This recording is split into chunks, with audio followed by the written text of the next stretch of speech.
Assalamualaikum warahmatullahi wabarakatuh. Perkenalkan, nama saya Jihan Aisyah Ayu dengan NIM 2321508033, program studi Hukum Keluarga semester 4 di Fakultas Syariah UINSI Samarinda. Kali ini saya akan menjelaskan, lebih tepatnya menganalisis fatwa MUI terkait hukum penggunaan ulat kokon sutra untuk kosmetika. Fatwa ini ditetapkan di Jakarta pada tanggal 7 April tahun 2021. Untuk pengertian kokon ulat sutra sendiri adalah kantong kepompong berwarna putih dan berbentuk oval terbuat dari benang sutra alami yang berbentuk dari cairan kelenjar sutra yang dikeluarkan melalui spinneret.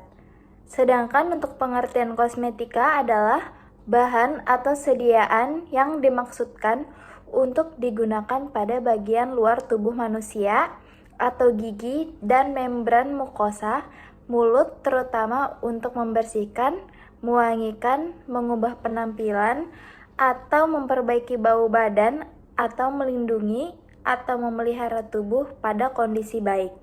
Jadi, asal-muasal penggunaan kokon ulat sutra dalam kosmetik ini berasal dari negara-negara Asia Timur seperti Jepang dan Korea. Negara-negara ini telah lama memanfaatkan kokon untuk perawatan kulit, karena kokon ulat sutra itu kaya akan serisin, protein yang memiliki sifat antioksidan, anti-aging, dan membantu menjaga kelembapan kulit. Nah, di Indonesia, masyarakat muslim seringkali bertanya tentang hukum penggunaan bahan-bahan tertentu, termasuk penggunaan kokon ulat sutra dalam produk kosmetik. Kokon ulat sutra juga sering menjadi pro kontra di masyarakat karena dipicu oleh dua hal utama, yaitu pemanfaatan kokon dalam industri kosmetik dan isu etika terkait pembudidayaan ulat sutra. Seperti yang sudah saya paparkan di PowerPoint ini, ada pendapat mengenai pro dan kontra. Ada beberapa poin pro, yang poin pertamanya itu kokon ulat sutra itu mengandung serisin atau sebuah protein yang memiliki sifat antioksidan dan anti-aging yang dapat digunakan dalam berbagai produk kosmetik. Kemudian poin pro kedua, ada kokon ulat sutra itu dapat menjadi solusi bagi limbah kokon yang tidak digunakan dalam industri sutra, seperti kokon yang cacat atau tidak memenuhi standar kualitas. Kemudian dari poin kontranya, yang pertama, proses pembudidayaan ulat sutra, terutama jika melibatkan pembunuhan ulat sutra telah mengambil kokon, ini menimbulkan pertanyaan etika terkait hak hewan dan kesejahteraan mereka, seperti yang diungkapkan oleh kelompok aktivis hak-hak hewan seperti PETA. Di poin kedua, ada beberapa orang dan perusahaan memilih untuk menggunakan bahan-bahan alternatif dalam industri sutra yang lebih etis, seperti sutra nabati atau sutra yang dihasilkan melalui metode yang tidak membunuh ulat sutra. Maka dari itu, MUI menetapkan fatwa mengenai hukum ini yang bisa dilihat di bagian menimbang, yang menjelaskan bahwa kosmetika ini telah menjadi bagian dari kebutuhan manusia dan kosmetika di dalam Islam itu harus berbahan suci dan halal.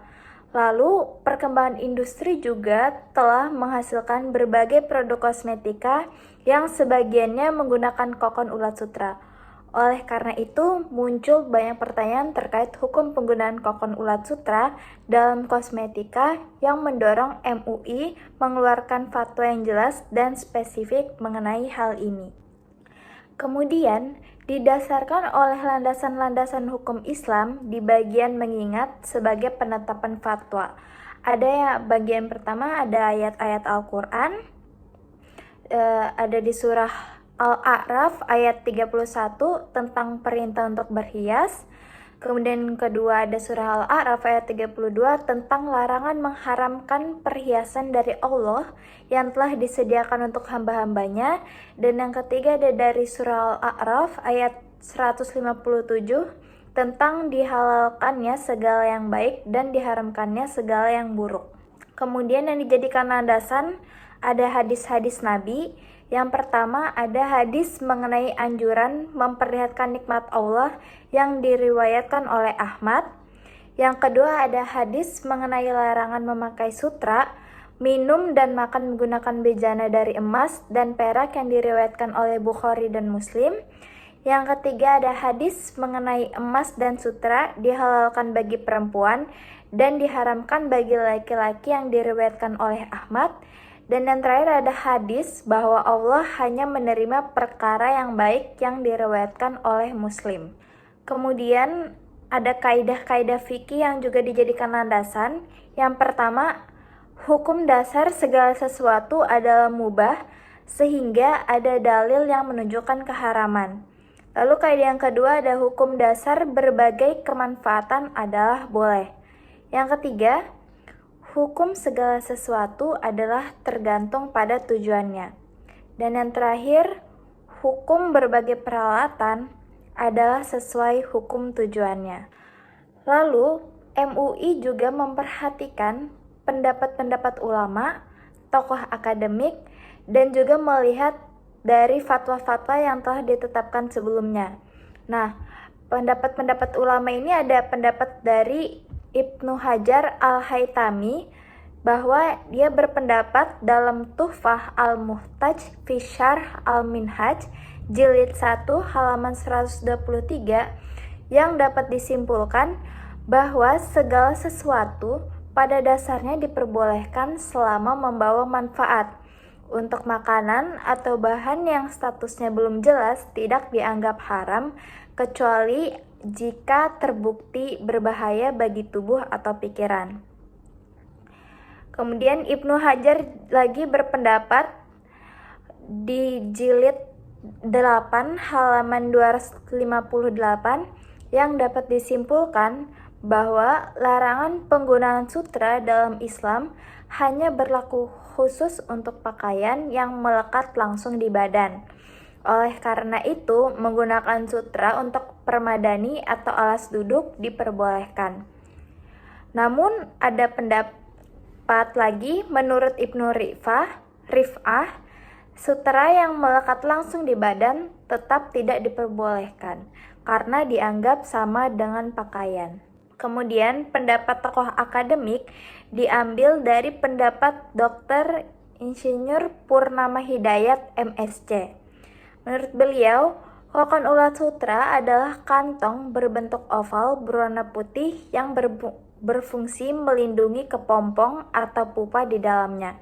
Nah, kokon ini terbuat dari benang sutra alami sepanjang 300-900 meter yang dihasilkan dari cairan kelenjar sutra ulat yang dikeluarkan melalui alat bernama spinneret. Benang sutra ini sangat halus dan banyak digunakan untuk bahan pakaian. Selain itu, karena mengandung protein, benang sutra juga dimanfaatkan sebagai bahan kosmetika.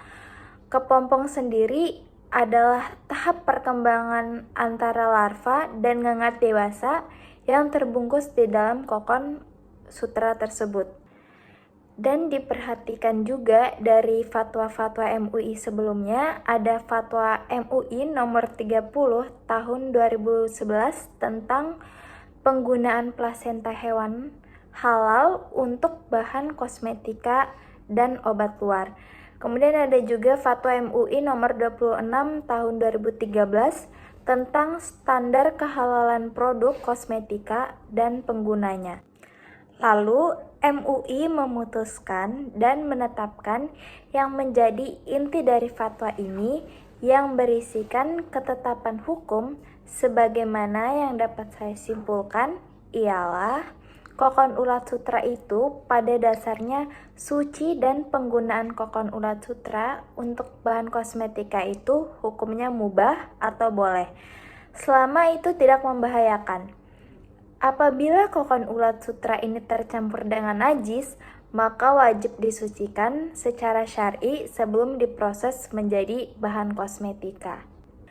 Sekian hasil analisis dari saya terkait fatwa MUI mengenai hukum penggunaan kokon ulat sutra di dalam kosmetika. Kurang lebihnya mohon dimaafkan.